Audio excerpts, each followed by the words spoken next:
Sorry ahead of time for any format issues. I'm posting this from my cell phone. So for context, I'm a 22-year-old male and I live in a large city in the Midwest. Now, I drive for Lyft while putting myself through trade school. I drive for other similar companies, but that's beside the point. Many horror stories from those as well, but I'll tell those another time. It was Christmas Eve 2020. I was out running Lyft for a few hours before heading to my mom's with a new baby and wife. Nothing special going on for the night, just the usual. I get a ride request. It was a pickup from this kind of lower income apartment complex. No big deal. I arrive and I find my passenger. He has all his belongings, several boxes of stuff. My car is a 2006 Chevy Impala, so it's not that big. We get all his stuff loaded up, barely, and are on our way.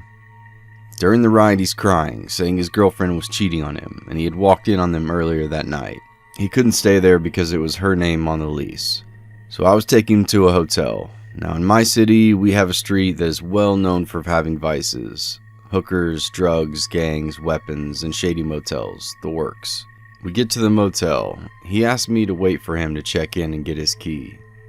No problem, man, I say. I'll confess I break the rules a little when it comes to Lyft. I have a gun hidden in a concealed holster secured to the underside of my driver's seat for protection. Reason being, driving Lyft and other contract apps, I've had knives and guns pulled on me, as well as people have tried to fight me, rob me, and all other kinds of things. But like I said, another time. This motel was on a street that I had mentioned before. Homeless people were everywhere. There was a dude on a far corner of the complex that still had a needle in his arm, passed out against the building. And I'm a big fan of true crime and horror narration, so I'm on edge.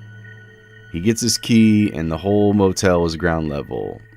So to help the guy out, I drive to his door. As I mentioned before, he had a lot of stuff, so I started to help him unload it. While on my second trip getting stuff, I saw a guy come out of a room just south of my car, followed by two ladies. They came up to the room I was next to. One of the ladies pounded on the door, then opened it. That's when I saw the guy raise a fucking shotgun up out of his long coat and storm into the room. The two ladies followed his, slamming their door behind him. Following, I heard a lot of yelling and shouting. I was just waiting for shots to ring out.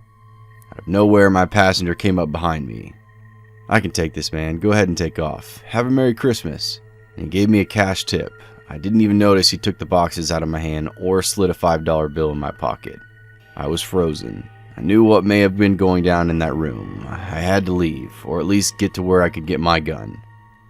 I know the guy and both ladies saw me, and I know they knew what I saw. He had the gun. I had to get out of there. No witnesses. Got in my car and sped away quickly. I got a block or so away and called the cops.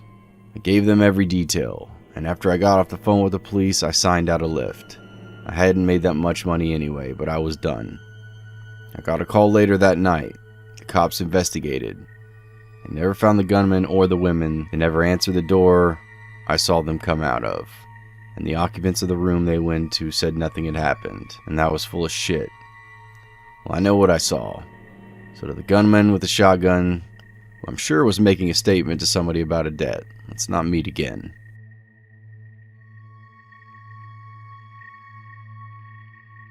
This happened over 20 years ago. I was driving back home with my girlfriend at the time. It was Christmas Eve, and my mother's family used to hold a large celebration at my aunt's house in Estatica. This was my girlfriend's first time meeting my extended family, but she got along quite well with them. We spent the majority of the afternoon and evening talking, playing poker, opening presents, and drinking an assortment of adult beverages.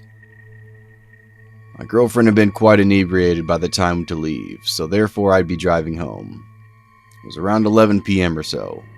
I was driving my girlfriend's car along Highway 211. Now this is a stretch of road surrounded by farms and dense patch of forest, and parts of it are unlit. But nothing to fear. I grew up in this area, so I knew this road like the back of my hand. The both of us were just driving and talking away, just two young lovers making the most out of our moment together. There's a portion of the highway that descends down an enormous hill before crossing Deep Creek. Surrounding both sides of the roads are thick forest. There are no lights. The only thing we could see was the area directly in front of our headlights. I drive down the hill, cross the bridge, and uphill through more forest. As the highway starts to flatten out, it happens. Something sprints across the road so suddenly that I almost hit whatever it was. I slam on the brakes, and then I turn to my girlfriend and ask her if she saw it. She confirmed that she had, but couldn't make out what it was. Maybe a coyote? As they're fairly common to sight in this area. Something felt off about it. Whatever it was ran right out in front of the car and disappeared into the woods next to the road. Coyotes don't usually just dart out in front of cars. Not like that anyway. For some reason I decided to check it out. I turned the car around and switch on the high beams to better light up the forest in which this thing had vanished. I step out of the car and walk towards the woods. I don't see anything, but now it feels like perhaps I'd made a grave error. My heart is pounding. The hairs on the back of my neck are standing at full attention, but I don't see anything unusual in the trees. Suddenly the car horn blasts. It's not a beep beep beep like you'd get if you'd say your driver or passenger wanted you to hurry up and get in the car. Now this is a long blaring beep. I get back into the car and ask my girlfriend why she leaned on the horn like that. She said nothing. Instead she pointed to a spot about 50 feet from where I was standing. I looked over in that direction and that's when I saw it. Surely this was the thing that ran out in front of my car. It was a man. He was completely naked. His skin was covered in dirt and mud, and in one of his hands he was holding a hatchet. He looked back at us and then he smiled and waved to us just before turning around and walking back into the forest. Needless to say, we got the hell out of there. Once we were driving again, my girlfriend explained what had just happened. While I was out trying to look for the man in the area he initially vanished in, he circled back around and came out from another spot in the forest, beyond my headlights. My girlfriend had seen something out of the corner of her eye, and that's when she saw him. Before she honked the horn, he was walking towards me, his hatchet raised as if he was making to strike me. We called the authorities once we got safely back home. They never found anybody, or they just did and didn't tell us. But the officer we spoke to explained his theory. The man was obviously looking to ambush unsuspecting lone travelers, for Lord only knows what reason. We all agreed that my girlfriend's quick thinking saved my life, as it let my potential killer know that I wasn't alone out there. I moved back into the area recently, so now I drive that highway often. No naked hatchet man sightings yet, but I can tell you that I'm definitely extra vigilant now, especially near Deep Creek.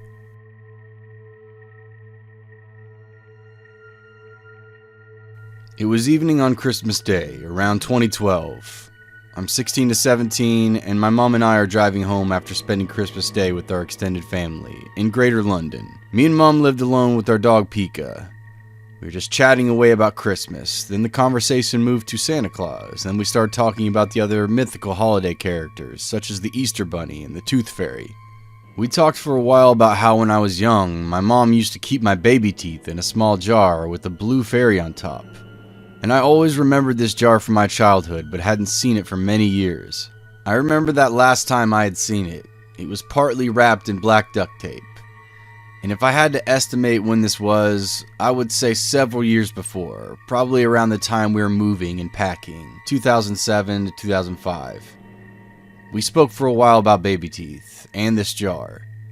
My mom also stating that she hadn't seen it in a long time and hoped it wasn't lost during the process of our house move. I remember even saying that I thought it was a bit gross that my mom had kept all my teeth in the first place, and that they were just sitting in the house somewhere.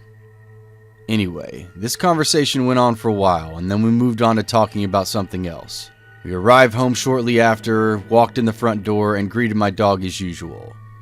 My mom walks into the kitchen and I follow in immediately after her. And there on the floor of the kitchen is a small jar, open in two pieces. All these tiny baby teeth are all over the floor. My first reaction was to think that my mom was trying to spook me, but then I saw her face and realized she definitely wasn't. She immediately freaks out and starts ringing everyone she knows to tell them what's happened. My dog Pika was pretty old at that point, maybe around 11 years old, and was very docile when we'd left the house. She literally would never go rummaging through belongings or anything like that. It It wouldn't really be possible anyway, as most of the stuff is kept in drawers, cupboards that she couldn't access. Weird, right?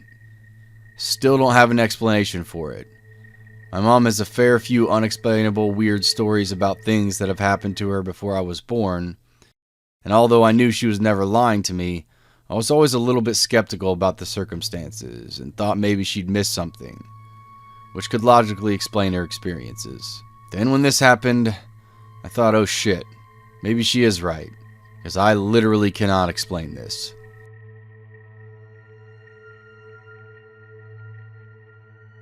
This happened December 2011 while I was on college semester break. So I grew up in rural Texas with about 1,000 people in my hometown. Shortly after my parents' divorce, I moved to a larger city for college and made it a tradition every year to visit my family for the holidays, in the boonies of Texas. After the divorce, my mom had just recently moved into a nearby town. 100 people where her house was located on the very outskirts of the town, surrounded by miles of cornfields in almost every direction of her home. There was a side paved road about 100 foot of her house that basically was a dead end until you reached a certain point, and directly across the side of the road was in fact miles and miles of field of corn. The only neighbor she had was about a half a mile north of her house, who was a truck driver and basically was never home much of the year. Needless to say, it was pretty secluded, and the only thing close to civilization was 15 to 20 miles away. This particular winter break was different because my mom and brother was traveling to Boston to visit my grandparents, and my mom needed someone to dog sit while they were away.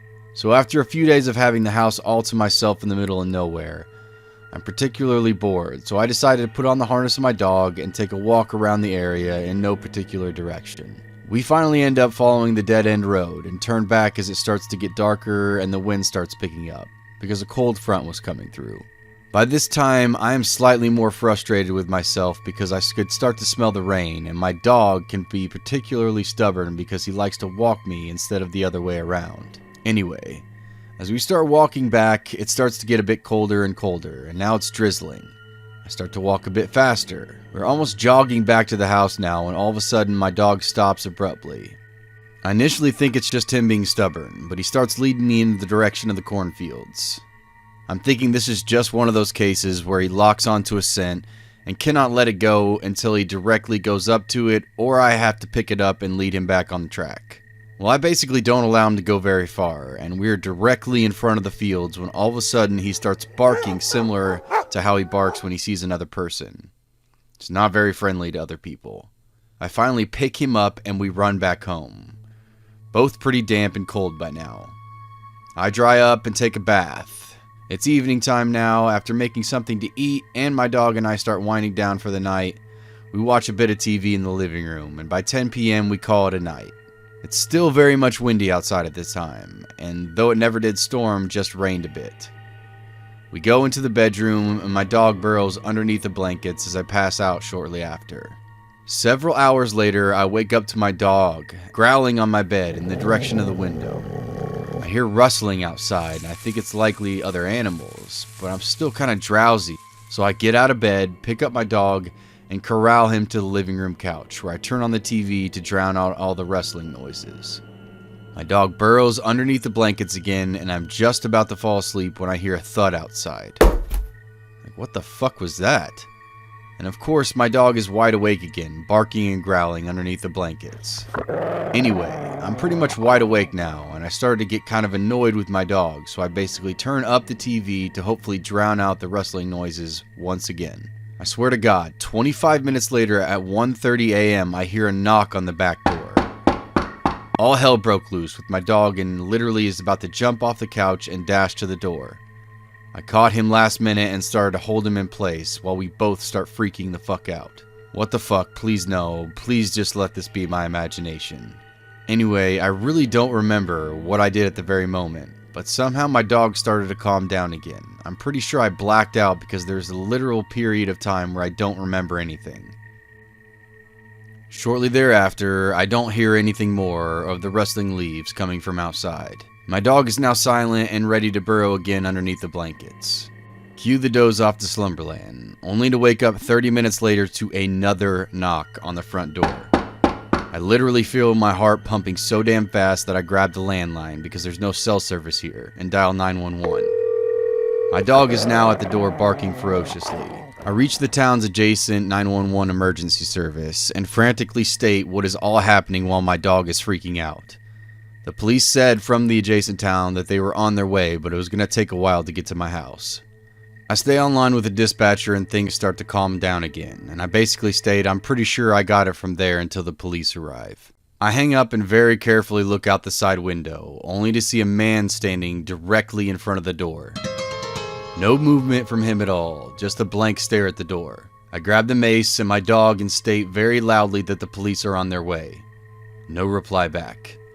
I'm literally thinking the guy was on drugs at this point. I open the front door and it's locked. It would take a great effort to get in because of screen plus triple pain. I look into his face and basically ask what the fuck he wants and told him that the police are about to be here. He just stares blankly, pauses for what must have been the longest 20 seconds of my life. He opens up his mouth and asks if I want to play a game with him. After that, I immediately shut the door and yell back furiously, fuck, absolutely not. I literally wait in the bedroom and watch him on my porch for about 5 minutes, just staring blankly at the door. No movement whatsoever. He finally turns around and just walks away. After 20 minutes, the cops show up and I'm basically describing everything frantically. I literally peed my pants earlier with how terrifying everything was. The cops basically state that there is a guy in my town that has schizophrenia and is going through a late-stage Alzheimer's and sometimes wanders around people's homes. Needless to say, they found him and took him back to his caretakers. The cops asked if I had anywhere else to go. I basically packed up everything and bolted to my father's house with my dog and stayed there for the remainder of the break.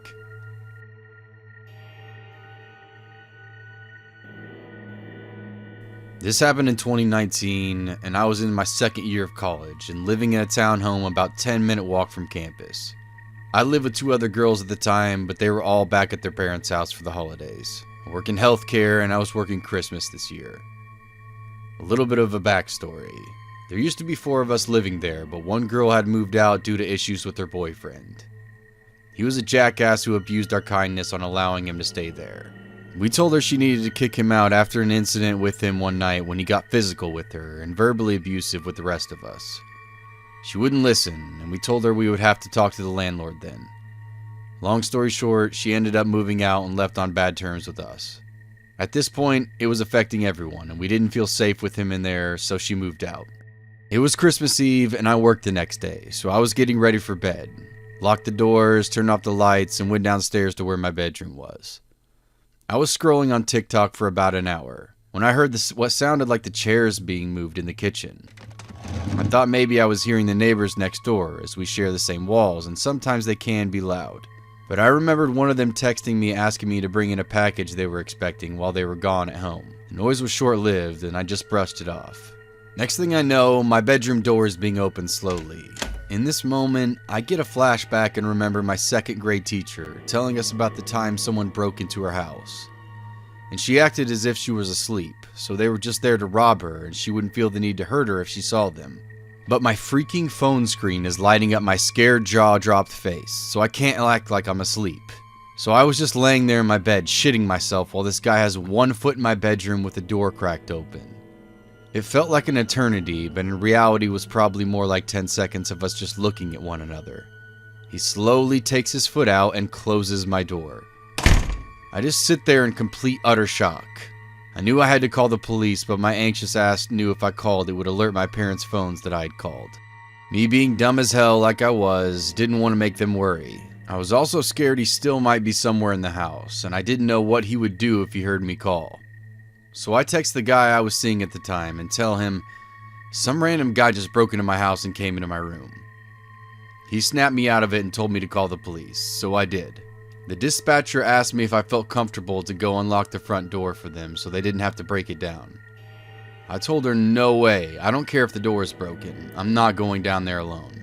A couple of minutes later, I see flashlights shining in my window. I hear the police knocking at the door and announcing themselves. They got in and asked me where I was. I came out of my room and they came and got me. They told me to wait on the back porch, while two of them searched the house and one stayed with me. It was like the shit you see in the movies where they have their guns, turn the corner, and their partner and everything. They didn't find anyone, and I said nothing looked like it had been taken. They even tried to get fingerprints, but were unsuccessful. Then they started asking me questions and informed me that the back door was unlocked, had no signs it had been broken, and I told them that I locked it. Luckily, the guy I was talking to stayed with me that night, and I still couldn't sleep. I kept going and checking every inch of the house over and over. I placed chairs under the door handles, on the front door, the back door, and my bedroom. The next day, I informed our landlord, and she refused to come out and change the locks, and she never ended up changing them for the rest of the time we lived there. Every time I go to bed now, I triple check all the doors have been locked, doesn't matter where I am. I have a dog now, and he helps my anxiety of intruders, as well as a recent purchase of a Ring doorbell. I believe it was our old roommate's boyfriend. I think they may have made an extra key for him because he was basically living there. But I don't understand why he didn't do anything to me, or the house, or the belongings. If it were someone random, I don't know why they wouldn't have done what they intended. And that could be many different possibilities. I don't know what their intentions were that night, but to the man who broke into my house on Christmas Eve, let's not meet again.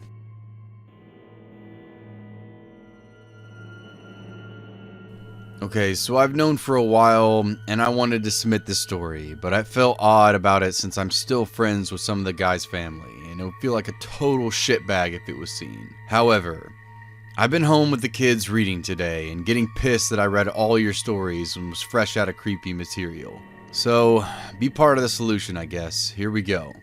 I'm a member of the slam poetry scene. Basically, it is an excuse to get people to listen to performance poetry by adding a competitive element to things. After running through the small scene in my city and wanting to branch out and push my career further, I started visiting places within driving distances so that I could spit. This led me to Charlotte, North Carolina. I started at their local team venue where you compete to be a part of a squad that goes to a national competition every year. I was doing well, and was accepted into the local crew pretty readily. This led to longer stays and features at some of the other venues in the city. I started going to one that was particularly popular and good for selling CDs. That's where I met him. He worked as a barback, occasionally got on stage and shared, frankly, shitty poems. He was the brother of the host and everyone knew and liked him. He slowly started flirting with me more and more. Although in my loose days, searching for acceptance and love everywhere, something always kept me leery. I'd gladly accept the drinks he sent over, smoke his weed with the group in the stockroom between sets, and hang out at parties and events. Always had that tickle in my gut, warning me not to get close, but over a year or two we continued to becoming friends. After a while he started calling and texting way more often, poking me on Facebook daily, sending messages about wanting to be more than friends, that he wanted to find a snow bunny. Again, I never entertained it. There was something gnawing at me. The crazy in his eyes was too hard to miss. Eventually I moved to Denver to take a position teaching poetry and work at a friend's law firm. The second Christmas I was there, I got the call. A friend from Charlotte relayed the following. He had found his white girl and gotten married. They seemed happy at first, but slowly began fighting more and more. It spilled over into the venue, and they often had to be separated by friends from physically attacking one another in public. One friend, later thinking back, remembers the last time she saw them together, pushing his wife, followed by her throwing a drink in his face, and scratching his neck deep enough to draw blood. She said after the couple had been dragged away from each other, she sat with him and smoked a cigarette. She said she laughed and said, "You guys are going to kill each other." Around Christmas last year, his wife just stopped coming to the bi-weekly events that they both attended regularly. He explained it away that they were on a break. Time goes by.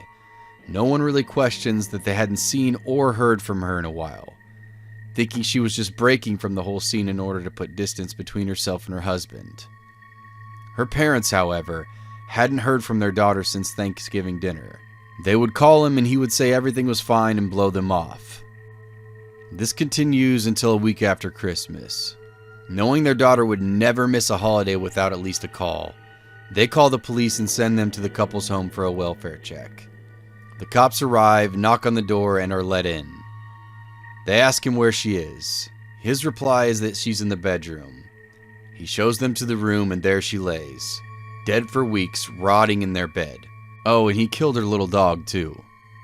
During this time, he'd been attending events, hosting hip-hop nights, and even publishing a blog on making a marriage work on one of the local organization sites. Never once letting on that every night he was going home and sleeping with his murdered wife. The sickest part of it all, he has had a child from another relationship, a daughter whom he gets to celebrate with every other holiday. That Christmas they opened gifts, had dinner, and cuddled up on the couch and watched movies less than 100 feet from her decaying stepmother. I don't know what would have happened if I'd ever taken him up on his offer to date. But I do know me and my gut are going to stay on speaking terms, and I always will listen. This happened almost 3 years ago on Christmas Eve. At the time, I was working a retail job at the mall. I live in a reasonably sized city, and we have a great transit system. I tried to get out of the working holidays, but of course that didn't happen. My parents were out of state visiting the rest of my family, and I had planned to take the Amtrak out there to visit them early the next morning. I got off work around 9 p.m. and caught my first bus at the transit station below the mall. I had my headphones in, was minding my own business when a group of 3 guys in maybe their mid-20s got on the bus and sat behind me. I had my music playing pretty quietly, and I heard them start talking about me. I've always been afraid of strangers, so I tried to play it off and tell myself I was just being paranoid.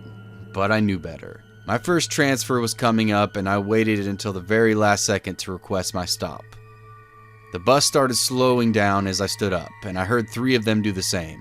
At this point, I was getting a little nervous. It was nearly 10 p.m., and although there were plenty of businesses in the area, no one was around, seeing it was Christmas Eve, and all of them were closed. I had to walk from the bus stop, and I'd gotten off to a different one down the street to catch the bus that would take me to my apartment. There was a little shortcut that I never seen anyone take before, so I got off the bus and started heading that way. These guys follow me. I reach into my pocket and hold my mace in my hand, something that most young women I know always have on them when taking public transit, especially at night, and then reach the next bus stop. I sat down in the shelter and pretend I hadn't noticed that I wasn't alone. One of the guys enters the shelter and starts talking to me. "Hey baby, how you doing? What's your name?